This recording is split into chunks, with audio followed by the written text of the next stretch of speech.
Hey everybody, welcome back to Focus and Fit Financial. I'm Dustin here, ready to crunch some numbers, helping you, coaching you from money stress to success. All right. So I'm back today just to kind of strategize or walk through some number crunching again. I've been asked this question a couple of times of, would you end up suggesting for somebody to take their Social Security income at age 62, or should they wait until they're 70? And so all I really like to do is just crunch the numbers, and then of course let you make your own decisions. Right? This video may not be applicable to you necessarily right now. Down the road, it might be, assuming that Social Security does stick around. But you don't know. Maybe you have some neighbors, some friends, maybe your parents, family members of some sort. This could be applicable for them. This could be useful for them. So if so, share it. Maybe just get them thinking. And that's really all I'm here to do, is help you think through things and kind of analyze things in a different way. So if you would, go ahead, give this video a like and click subscribe down below. And then if you would, share the video as well, so that way it might be able to help my viewership increase. And please do subscribe. It's free. I don't charge anything for it. But it does end up helping me in the event that this video channel does take off.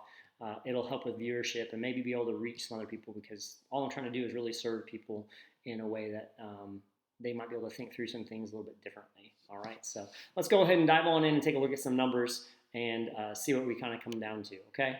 So here's what I'm looking at with these numbers. Is I want to look at this from just a pure consumption standpoint, okay? So we're going to use the same individual. Let's go ahead and say that he is 40 years old this year and looking to retire down the road. Okay, if you would just purely consume the entire Social Security income based on when you take it, I just want to look at what those numbers might end up being and find out where a break-even point really might end up being between the different ages, or what age do you have to live until for it to have been better to delay taking that security. Now, one thing I want to say is we don't know how long we're going to live, right? I don't know if I'm going to live to be 70 years old. I don't know if I'm going to live to be 75 years old. I don't even know if I'm going to live to be 55 years old and start collecting Social Security income, right? I'm going to assume that you don't know how old you're going to live to be either. But it's just good to have this information so you can help strategize and make a decision. So we're going to pretend that you live to these ages that we talk about, and just so that way it gives this person opportunity to really analyze and figure this out, okay? So diving in, looking right here at the blue, the year that this person was born would be 1982. That'd make them 40 years old this year, okay? Let's say that this year, because I used the IRS little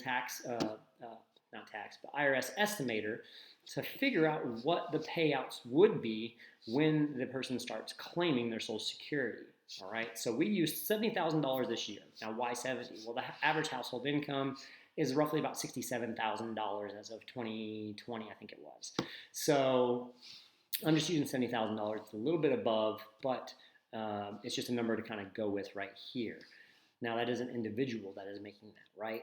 But the retirement age, if we look at 62, when this person becomes 62 years old, and if they started to collect their retirement or the Social Security early, the IRS said that they would be getting a future dollars amount of $34.49, okay? And so that means that for the 13 years that they'd be collecting it, at age 75, they would have collected $538,044 by the time they turn 75. That's basically taking the $34.49, multiplying that by 12, and then multiplying that by 13, because 75 to 62 is 13 years, gives you 538. Do the same math to be able to get your 77, 79, and then age 90. Took it out to age 90.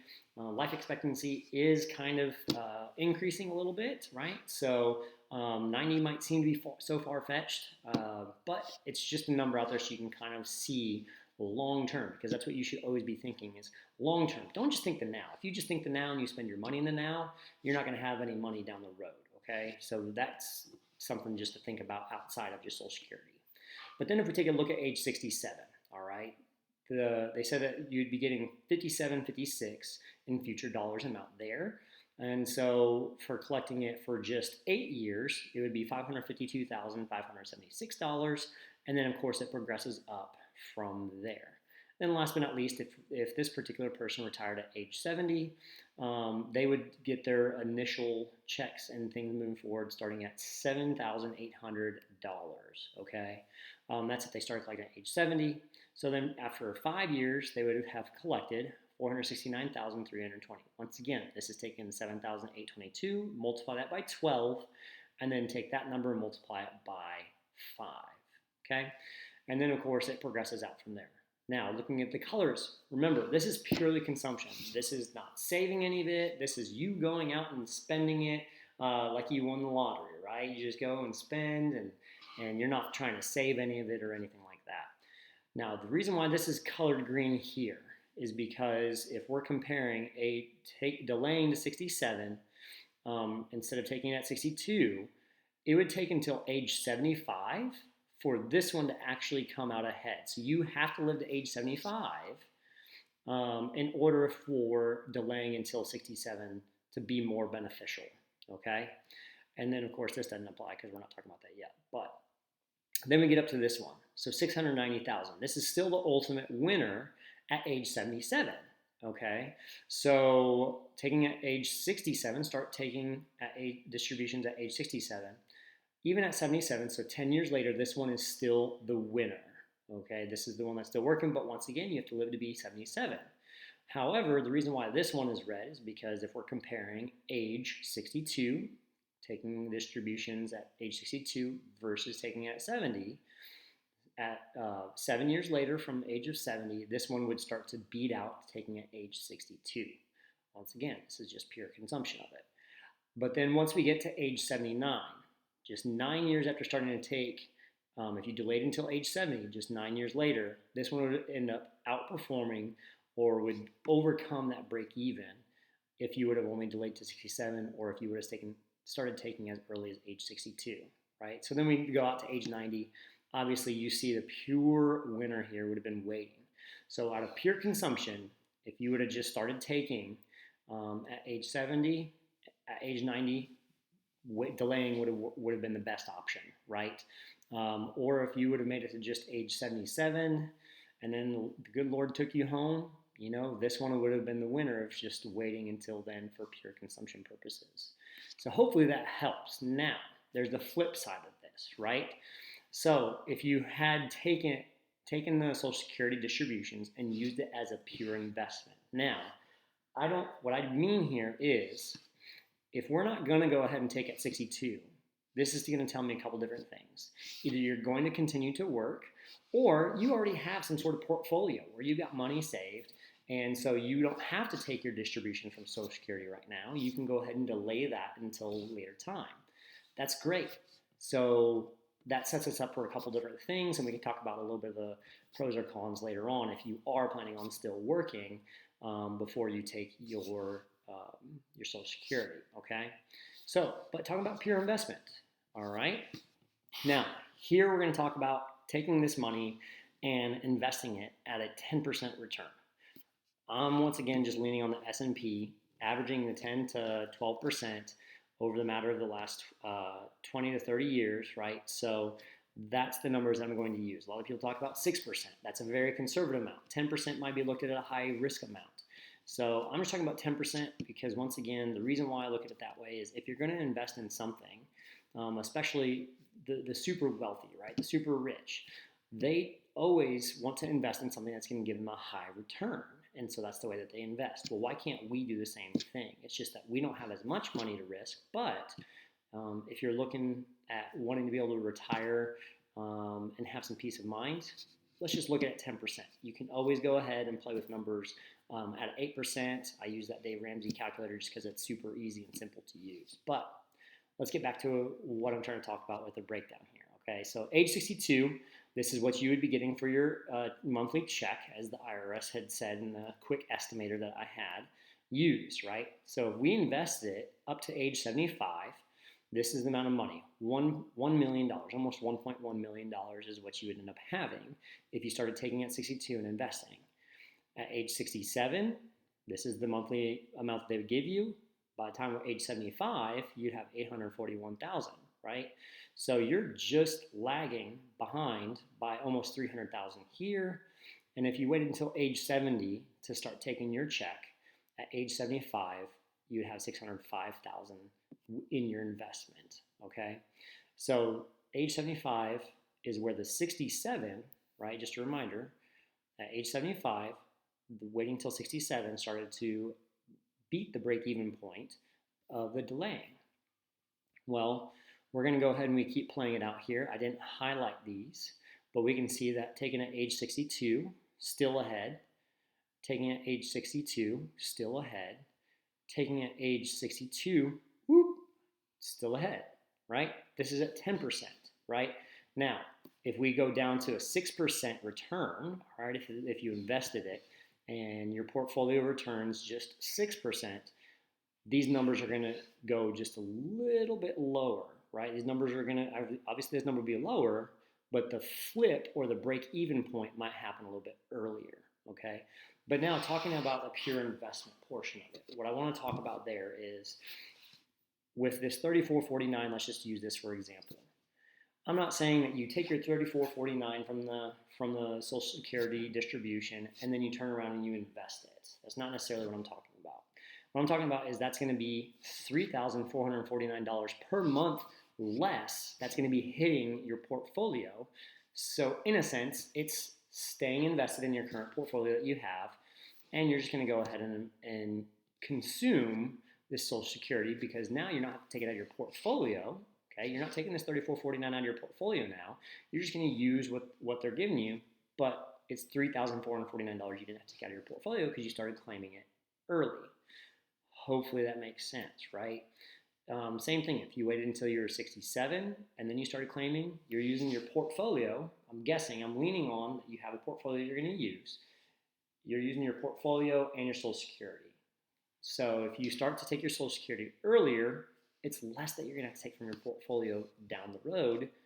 Therefore, the amount that's in the portfolio continues to be invested of what you're investing it at. And so we get to grow. But this is just the $3449 difference that could make. Okay, so that's what I'm trying to look at there for you. Now, are there some cons to taking your distribution early? Yes, there are going to be some negatives to taking that distribution early, right? If you take your portfolio money and the Social Security and you just spend them both, then it's not going to do anything for you. By delaying it, it's a forced savings for you, so that's going to be a better option to go anyway. If you're going to just purely consume the money that comes from Social Security, it's going to be better to go ahead and delay that as well, right? So these are just some things to be thinking through. If you're still planning on working, okay, so let's say that you say, well, look, I guess 62 would be better. I'm going to go ahead, I'm going to continue to work, I'm going to take the early retirement and just invest that.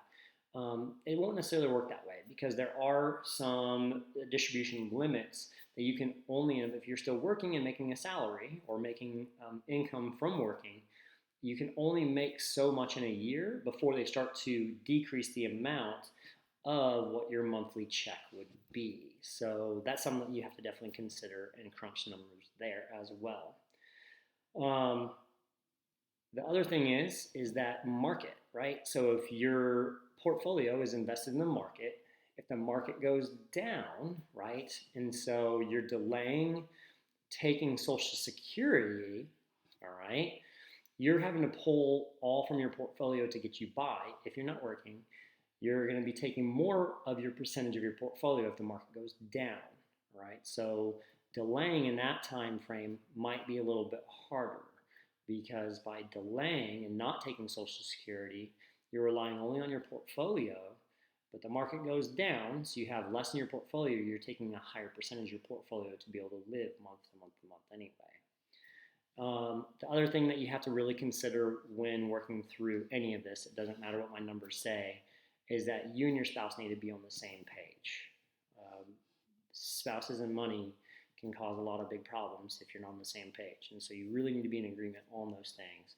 But also you really should check with, your financial advisor and make sure that you're making a decision that's good for you. Maybe they can crank down these numbers for you. I also like to do a little bit of financial coaching on the side. And so if you want to just kind of look through some calculations that way, I'd love to be able to do that. Go ahead and just send me a message. I'd love to be able to try to help out that way. But those are just a few things. But remember, you just need to strategize. Having a strategy in what you're going to be doing in the future is going to be key. And so, although this investment in theory is amazing, if you're looking at going the investment route, then you have to strategize and be diligent in doing that specifically, and not just kind of dabble a little investing and then dabble a little in consumption, because then it may not work out in the same way, right? Once again, I'm doing my pure investment based on 10%, right? So things that I like to invest in, I like to see that it has a 20, 30 year track record of better than 12%. And so those are the things that I'll tend to end up investing in myself. And then for pure consumption, this one's pretty straightforward, pretty simple, where it lets you see, okay, well, if I live to this age, this is where it starts to beat it out. That's actually pretty helpful. We don't know when we're actually going to end up dying and passing on, right? When we get to go see our good Lord in heaven. We don't know when he's going to call us home. And so it's just something to really think about. If your purpose has been served here on the earth, you might be called home before you have a chance to take it if you were waiting until age 70. But which is a good thing, because then you get to spend time with God up in heaven. So, but just some numbers to really think about here, right? And you get to look through it, strategize with it, and maybe you get to crunch your own numbers. But I'll put the link down in the section below the video, so that way you can have that to access the quick calculator. You can kind of just see what yours might look like a little bit if you want to play with your numbers. If you'd like to reach out to me and walk through some of those, let me know. Otherwise, once again, if you like this video, if it was helpful, give it a like, give it a thumbs up, hit subscribe. I'll be trying to put out some more videos of things that you'd like. If there's something that you would like me to just crunch some numbers about, please put that in the comments down below. I'd love to be able to have something to look at to try to bring to my audience. And if you know somebody that this might be helpful information for, share that with them, please. I'm trying to get the channel up and going, looking at putting out some different information and learning how to teach that and serve others. All right. Well, with that, thank you very much for tuning in, and have a blessed day.